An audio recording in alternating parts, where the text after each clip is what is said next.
E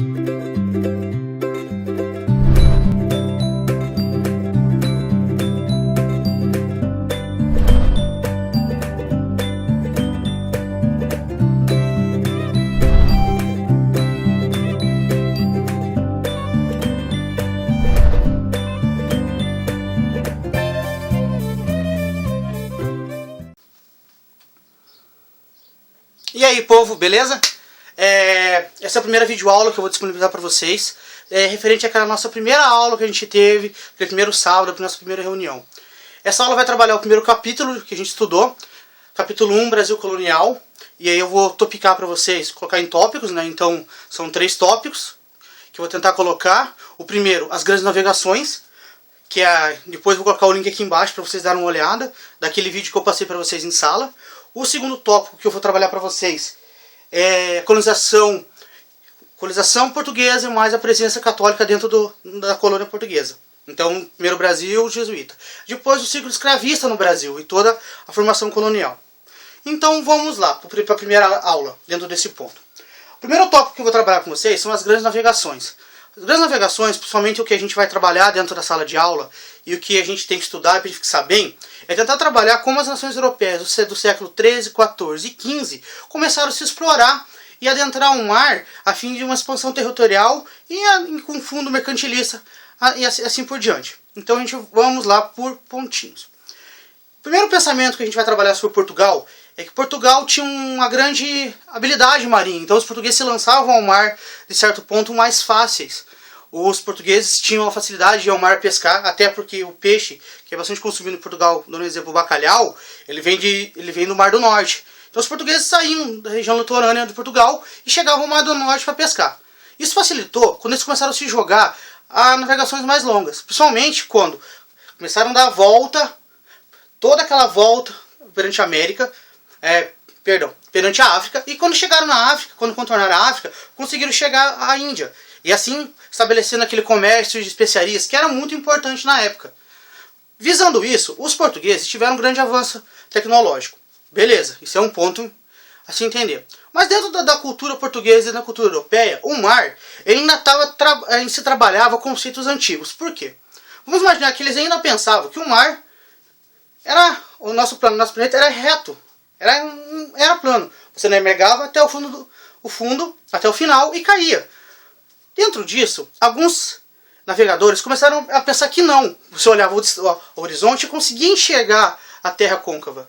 A partir disso, dentro de vários dos navegadores, Cristóvão Colombo, em 1492, ele chega à América Central. E ele prova que existe algo além mar, existe em terra, existe continentes. A partir disso, o governo português começou a se lançar. A história oficial fala que Pedro Álvares Cabral, com suas caravelas, saiu tentando fazer toda aquela rota de parar em colônia portuguesa na costa da África e possivelmente transpassar e chegar na Índia. Ele, por causa de uma tempestade, por causa de eventos aleatórios, ele acaba chegando na costa brasileira. Como ele chega na costa brasileira, ele informa Portugal, que era uma terra nova, e provando, tanto igual a Cristóvão Colombo, que existia terra aqui. De 1500 a 1530, o Brasil praticamente ficou inabitável. Por quê? O grande desejo dos portugueses e de qualquer europeu que encontrar a terra nova nesse momento histórico era encontrar metais preciosos. E aí a gente vai tentar entender que era ouro, prata e tudo que se derivava disso. O problema é que, em 1530, quando chegaram no Brasil, não se encontrou ouro. O que foi encontrado só eram índios. E aí, vamos entender o prospecto disso. Índio por quê? Oficialmente, quando todo português, todo europeu que contornou e errou a África, errou a Índia, atravessar a África e acabou parando em terras sul-americanas, acaba subentendendo que tinha chegado às Índias, chegado à Índia. Então ele olhava para os nativos daqui e chamava de índio. Isso é uma coisa muito comum dentro da história. Então esse é o primeiro contraponto. Quando eles chegaram aqui, eles olharam para todos aqueles nativos brasileiros, na época não eram nativos americanos, e a partir disso eles falaram assim, poxa, são os índios, por causa da Índia. Então essa é a relação. Eu falo que o primeiro contato deles, possivelmente eu acho que deve ter surgido alguma estranheza, na verdade, se a gente parar para pensar. Por quê? Vocês imaginam que para o índio que estava aqui, para o indígena, para o nativo, ele vivia nu, ele vivia de uma forma totalmente livre, ainda vivendo na ideia mítica de suas religiões, algo bem estabelecido. E para o português que chega, cheio de conceitos, cheio de uma estrutura, da ideia de civilização, chega nas Américas e encontra um povo que não tem todo esse apego religioso, não tem todo esse apego moral dentro da ideia de moralidade que se tem. Encontra um povo totalmente, ao meu ver, ainda inocente de muitas coisas que eram normais dentro da Europa. Vamos entender que o português não que ele tenha tenha se aproveitado de primeiro momento, mas isso facilitou muito a colonização deles. Porque o indígena aqui no Brasil, ele era muito passivo. E eu vou explicar por quê. No Brasil existiam duas matrizes. Uma matriz Tupi e a matriz G. Por que você me pergunta isso? Porque a matriz Tupi, ela estava no litoral brasileiro, em toda a costa brasileira. E olhando para a matriz G estava centralizada principalmente no meio do Brasil. E essa matriz G era muito mais guerrida, muito mais guerreira. Então, os povos tupis que estavam no litoral brasileiro, literalmente estavam fugindo dessa matriz G, que é a matriz que futuramente vai entrar em contato com os portugueses e vai entrar em combate, não vai aceitar essa forma tão fácil. O primeiro contato português, e aquela ideia de poder se relacionar com os nativos, é uma troca de presentes, até natural dentro da era antiga. Você traz um presente para uma tribo, ela te dá outra, então você tem essa relação. Um ponto interessante a se pensar, que o escambo começa assim, né, a troca de serviço por alguma coisa. Mas o Darcy Ribeiro, um antropólogo brasileiro, ele fala que o primeiro momento e a primeira transição do português com os indígenas, com os nativos, foi a partir do cunhadismo. E eu explico o que é o cunhadismo para você. O cunhadismo é a partir do momento em que os portugueses começam a casar com as indígenas brasileiras. Dentro da ideia cultural tupi, ou de todas as matrizes tupis, indiferente à tribo que se achou no Brasil nesse momento, se você na casa com alguém da família, você se torna família. Então o cunhadismo, você se torna cunhado da família. Então se você precisava da mão de obra, você em vez de comprar ela em primeiro momento, você casando com elas, você usufruía desse laço familiar. Ou seja, eu cunhado, sendo português, eu chegava para o meu cunhado e falava, eu preciso tirar uma árvore. Isso facilitava para eles. Por quê? Você faz parte da família, então eu vou te ajudar. O conceito de trabalho como nós conhecemos hoje, o trabalhar para prosperar, para ter dinheiro, para ter conforto, e o trabalho contínuo, essa ideia que a gente tem hoje, não existia dentro da cultura, e até hoje, se a gente parar para pensar em algumas culturas indígenas, não existe. Então a gente vai pensar que isso era meio que aí não encaixava muito nesse primeiro momento. O ciclo de comércio dos portugueses no início, a gente vai trabalhar aquela questão da história. Os portugueses exploraram primeiramente no Brasil o pau-brasil. Por quê? Levaram o pau-brasil, a princípio, a história conta literalmente que eles usavam o pau-brasil para poder extrair a tinta vermelha, que era bem importante. Não só a tinta vermelha, mas para quê? Para os navios. Para o navio português conseguir voltar ao mar, ele precisava de lastro. O que é lastro? E eu vou explicar para você o que é o lastro. O lastro do navio, você pensa que o navio saiu de Portugal carregado, inteiro carregado. E essa parte aqui, teoricamente, dando um exemplo para vocês, seria o lastro. Então essa parte daqui para baixo seria suprimentos, água, comida. Isso aqui estaria dando mar, para dar estabilidade na navegação. Quando ele chegava aqui nas Américas, esse lastro não existia mais, então o navio estava acima d'água. Então se ele tentar sair aqui das Américas e voltar para Portugal sem um lastro, o navio podia tombar e afundar. Então você enchia esse lastro, tanto de comida, tanto de água e de madeira, para que o navio faça isso aqui, ó, para que o navio consiga ter lastro de volta. Então uma grande característica era a atração da madeira. Tá, só que o Brasil fica, não só nisso, de 1500 a 1534, o Brasil fica sem habitação, porque não interessa a Portugal em certo ponto. E também tem a questão da Espanha, da junção dos dois reinos, que era uma colônia muito grande. Portugal se une à Espanha por causa de famílias parecidas da morte do rei português. Então isso facilita bastante. E nesse contraponto a gente vai pensar o seguinte, mas o Brasil ficou desabitado? Ficou. Ficou com quase nada. A partir de 1530, para ser exato, 1534, o rei Dom João III estabelece um grande plano para o Brasil. Peraí, como é que eu vou colonizar esse país e manter vou colonizar esse território? O termo país não existia ainda, me desculpe.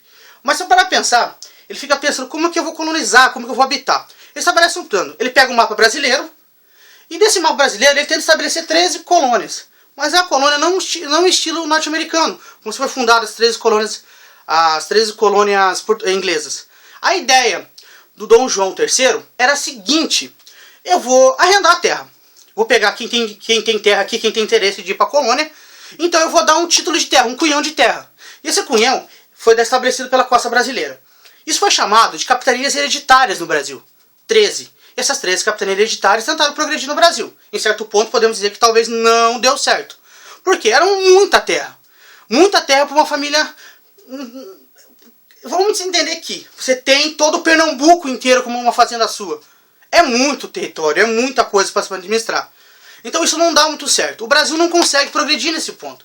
Então o Brasil, em certo ponto, ele fica meio abandonado em relação a isso. Outro ponto interessante também, que eu vou voltar a frisar para vocês aqui, que o Brasil começa a explorar. O Brasil, quando começou, a partir de 1534, quando essas colônias não deu certo, isso foi para o espaço, o Brasil começa a pensar em trabalhar a agricultura. E isso é algo que dá muito certo no Brasil. A agricultura, principalmente, do cultivo da cana, que os portugueses já tinham contato, já tinham essa ideia de manuseio, eles estabelecem no Brasil o cultivo da cana-de-açúcar. O açúcar, em certo momento, em primeiro ponto, o açúcar é muito importante, principalmente a apoio mundial. Até hoje a gente consome. Então o Brasil nasce no primeiro momento dessa ideia da plantação de açúcar. Só que o Brasil sofria de um grande problema. Esse grande problema, ele consegue se estabelecer ao longo de o Brasil não ter mão de obra para isso. Se você pegasse todo Portugal, todo aquele país português, virasse no Brasil, tudinho, galera, ia ter um pouquinho de gente só. Não ia compor um estado, não ia. E até hoje a gente vê a diferença territorial entre o Brasil, entre o estado brasileiro e entre Portugal. Então, é bem relativo isso. A gente vai notar também que os portugueses tinham um intuito muito maior de colonização. Então, quando eles começam a trabalhar o ciclo da cana-de-açúcar do Brasil, a primeira coisa que eles precisam é da mão de obra. Então, para quem que eles vão recorrer, no primeiro momento? A mão de obra. Vão recorrer para os indígenas. Vão tentar pegar o indígena, o nativo daqui, e explorar ele. O grande quê dessa questão é que não dá certo. Por quê? O nativo, o índio, não trabalha. E não é questão que é vagabundo ou algo parecido, ou algo degenerativo, que seja de cunho denegrativo, seja de uma forma que denigra ele, né? Tipo, que seja ofensivo. Não é que ele não trabalha, que ele é vagabundo. Não, ao contrário disso. O índio trabalha para sua subsistência. Eu vou explicar por quê. O indígena está aqui na terra dele, no território que ele habita uma considerável quantidade de anos com a sua tribo. Então ele sai de manhã, ele caça o seu alimento, ele caça, a mulher colhe. O homem caça, a mulher colhe. Eles conseguem o alimento. Conseguiu o alimento, você consegue distribuir entre a tribo. Beleza, comeu, tranquilo. Então você não precisa acumular alguma coisa. Você faz por subsistência, para você ter comida, para você ter dinheiro. Sabe? Essa ideia de ter comida e ter dinheiro para eles não existia. A ideia era comer, é se alimentar, viver bem. Então a ideia de dinheiro, de trabalho, para eles não existia. Não faz sentido para ele. Então para o índio isso não fazia muito sentido. Outro ponto que a gente vai ver a partir daí é que os portugueses tentam, a partir da força, implantar uma escravidão dentro dos indígenas. Isso causa algo que na verdade, em primeiro momento, é engraçado, porque os indígenas se matam. Há um suicídio em massa nesse primeiro momento. Os indígenas se matam, porque o conceito de ficar preso uma vida inteira em trabalho não vale a pena. Dentro disso, a gente olha para os indígenas como que a única saída deles era a morte. A morte é uma saída melhor do que o trabalho escravo para os portugueses. Beleza, ponto. Nesse mesmo processo, dentro do Brasil, surge uma grande demanda da vinda da ideia católica para o Brasil. A coroa portuguesa era muito católica, cristã católica. Então dentro do Brasil, quando vem os jesuítas para o Brasil, com o plano de catequizar os índios, ensinar a salvação, ensinar dentro do conceito cristão, o conhecimento, o batismo, tudo isso, ele vai ensinar ao indígena a salvação. E a partir do momento que o indígena tem a sua alma salva, tem a alma, ele não pode ser escravizado. Isso interpela muito nos planos de quem trabalha com os comércios, dos grandes engenhos, os engenhos de açúcar. O que Portugal faz? O primeiro momento é ter mão de obra. Então o que ele vai? Ele vai lá naquelas colônias, na costa da África, e ele vai fazer o quê? Ele vai entrar em contato com as tribos que são conhecidas, que trabalham o escravismo como algo natural. Dentro da Idade Antiga, a escravidão não denominava cor. Por que o escravo é negro? Porque é da costa da África. Então, nesse primeiro momento, não tem a ver com a cor. Tem a ver com a região que ele foi escravizado. Eu vou passar um link aqui embaixo. É cena do filme Amistade. Não sei se eu pronunciei certo. Mas o vídeo vai estar com o poema de Camões. Então, vai estar com o Navio Negreiro, Castro Alves, perdão. Do Camões eu estava pensando em passar, mas faz mais sentido passar. Eu vou colocar o link aqui embaixo. E vai ser interessante pra gente ver o transporte que se trabalhava disso. Os negros que chegavam na costa brasileira não tinham noção nenhuma de trabalho dessa forma. E foram escravizados de uma forma muito cruel. A escravidão no Brasil durou muito tempo. E esse primeiro momento da fabricação disso, a mão de obra para os engenhos brasileiros vem totalmente e diretamente do comércio de escravos. Hoje a nossa cultura brasileira ela tem muitos pontos, e vamos dizer que grande parte da cultura brasileira, dentro da parte religiosa, da parte culinária, da parte de traço cultural, vem da cultura negra, da cultura africana que vem no Brasil. Hoje, o ensino de estudo da África está no currículo nacional brasileiro, tanto para a história, tanto para qualquer área que se trabalha multidisciplinar. É necessário. E entender que a diferença faz parte, e o Brasil não é feito de uma etnia só, ou de uma etnia direta, a gente é só português, a gente é só indígena, aí nós somos só negros. Não. O Brasil mostra essa multiculturalidade, essa multietnicidade brasileira. Então, nesse primeiro momento, a gente vai acabar constatando isso. Então, dentro da primeira aula que a gente deu, eu acho que é isso que eu fiquei de passar para vocês. Eu vou postar também a segunda aula em seguida, né? Então, essa é a primeira aula, para quem perdeu a aula, é o trabalho da colonização brasileira a partir do descobrimento, do ciclo econômico, e o primeiro é o ciclo da cana-de-açúcar, e depois o escravismo, certo? Qualquer coisa eu vou postar um videozinho extra aqui, um vídeo extra ali, e vai ajudar vocês, beleza? Então, até a próxima aula, não falte na aula, e sábado a gente vê, beleza?